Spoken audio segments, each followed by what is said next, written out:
तो ये परिवार का अर्थ और परिभाषाएं यहाँ से स्पष्ट हैं। इसके साथ ही संयुक्त परिवार भारत में बहुत महत्वपूर्ण स्थान रखते हैं।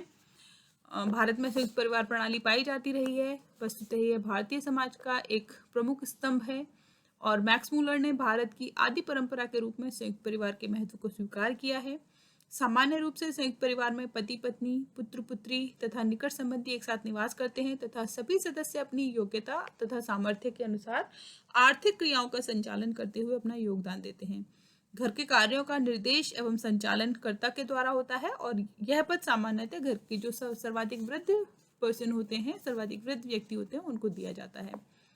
संयुक्त परिवार का अर्थ यदि हम देखने की कोशिश करें तो संयुक्त परिवार, जिसे विस्तृत परिवार भी कहा जाता है, एक गृहस्थ समूह है जिसमें माता पिता, दादा दादी, चाचा चाची, भाई भाभी, चचेरे भाई बहन तथा अविवाहित भाई बहन सम्मिलित होते हैं।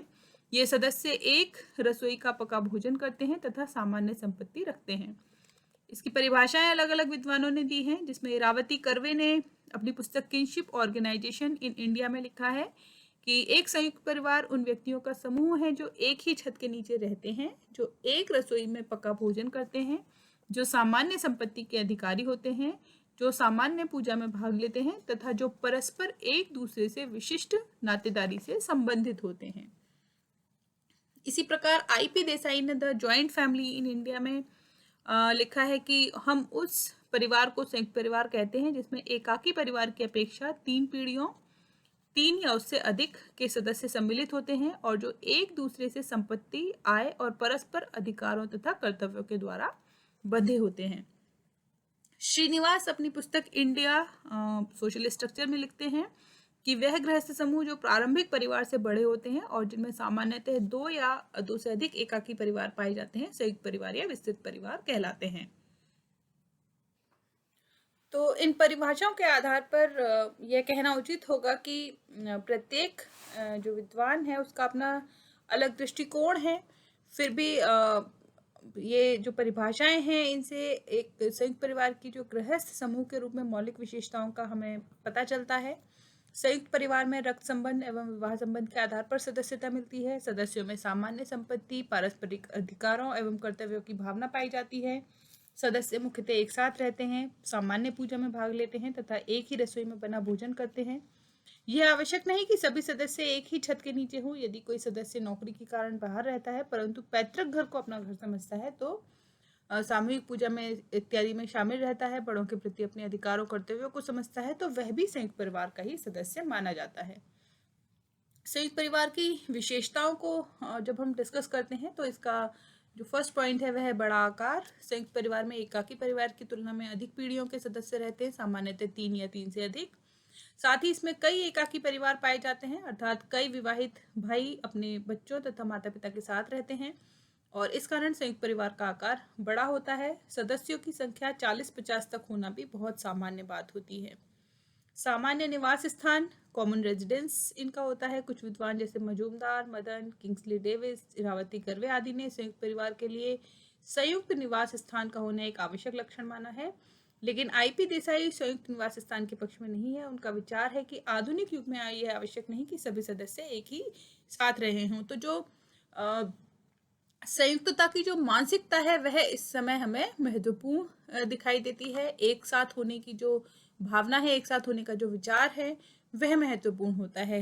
नौकरी के सिलसिले में या अपने काम के सिलसिले में हो सकता है कि कोई व्यक्ति किसी अन्य स्थान पर रहता हो, लेकिन यदि वह अपने उत्तरदायित्वों, कर्तव्यों और मन से यदि वो जुड़ा हुआ है तो वो संयुक्त परिवार का सदस्य माना जाएगा।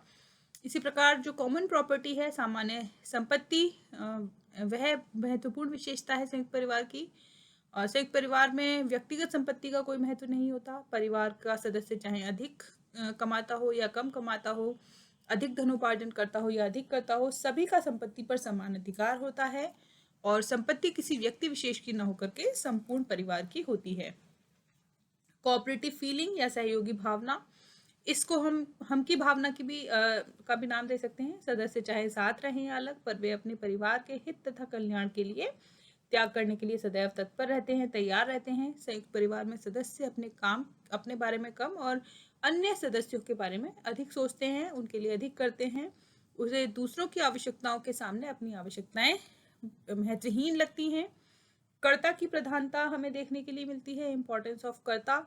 संयुक्त परिवार के कर्ता को परिवार के बारे में प्रत्येक निर्णय लेने का अधिकार प्राप्त होता है। परिवार का प्रतिनिधित्व कर्ता के द्वारा होता है, जो कि अपनी अधिक आयु के कारण अनुभवी एवं परिपक्व होता है, और परिवार के सदस्यों के मध्य उसके सुझाव और निर्णय एक मत से स्वीकार किए जाते हैं, जिससे स्पष्ट होता है कि संयुक्त परिवार का सारा कार्य कर्ता के निर्देशन में होता है।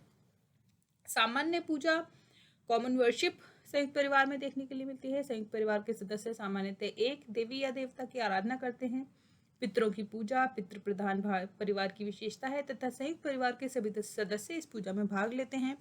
दैनिक धार्मिक कृत्य, त्योहारों के समय पूजा, अन्य धार्मिक कार्य, उत्सव, त्योहार संयुक्त परिवार के सदस्यों को एक साथ एक दूसरे से बांधे रखते हैं, एक दूसरे से जोड़े रखते हैं। कॉमन किचन देखने के लिए मिलती है। संयुक्त परिवार के सदस्य एक ही रसोई का पका हुआ भोजन करते हैं, परंतु यह विशेषता तभी संभव है जबकि सभी सदस्य एक साथ निवास करते हों। पारस्परिक अधिकार एवं कर्तव्य की भावना, संयुक्त परिवार के सदस्यों में एक दूसरे के प्रति अधिकार और कर्तव्यों की भावना पाई जाती है। बड़े छोटों को स्नेह देते हैं, उनका सामाजिकरण करते हैं और उनकी आवश्यकताओं को यथासंभव पूरा करने का प्रयास करते हैं, जबकि छोटे बड़ों का सम्मान करते हैं और उनकी आज्ञा का पालन करते हैं। बिना इस पारस्परिक सहयोग के संयुक्त परिवार नहीं चल सकता है। और सांस्कृतिक निरंतरता यानी कल्चरल कॉन्टिन्यूटी हमें संयुक्त परिवार में देखने के लिए मिलती है। संयुक्त परिवार में एकाकी परिवार की तुलना में जो प्रथाएं हैं, परंपराएं हैं, इनका पालन अधिक कठोरता से किया जाता है। कर्ता का प्रभुत्व होने के कारण सभी सदस्य इनको मानते हैं और आगे चलकर ये उनके जीवन का एक महत्वपूर्ण अंग बन जाता है। और जब एक और पीढ़ी आती है तो ये सदस्य उन्हीं नियमों और प्रथाओं का पालन कराते हैं जिन्हें वे खुद पालन कर चुके होते हैं और सामाजिकरण की प्रक्रिया पूरी होती है। इस प्रकार संयुक्त परिवार के सदस्य आज के सांस्कृतिक तत्वों को एक पीढ़ी से दूसरी पीढ़ी को सामाजिकरण की प्रक्रिया के माध्यम से हस्तांतरित करते हैं। तो ये संयुक्त परिवार की विशेषताएं हैं। हालांकि वर्तमान समय में जो संयुक्त परिवार है वह हमें समाज में उनकी संख्या काफ़ी कम दिखाई देती है। विशेषकर नगरीय क्षेत्रों में जो संयुक्त परिवार हैं उनका स्वरूप भी परिवर्तित होता जा रहा है और उनकी संख्या भी कम होती जा रही है। लेकिन फिर भी जो संयुक्त परिवार है वो भारतीय समाज की पहचान है और इसकी जो यह प्रणाली है यह आज भी हमें समाज में कहीं ना कहीं विद्यमान दिखाई देती है।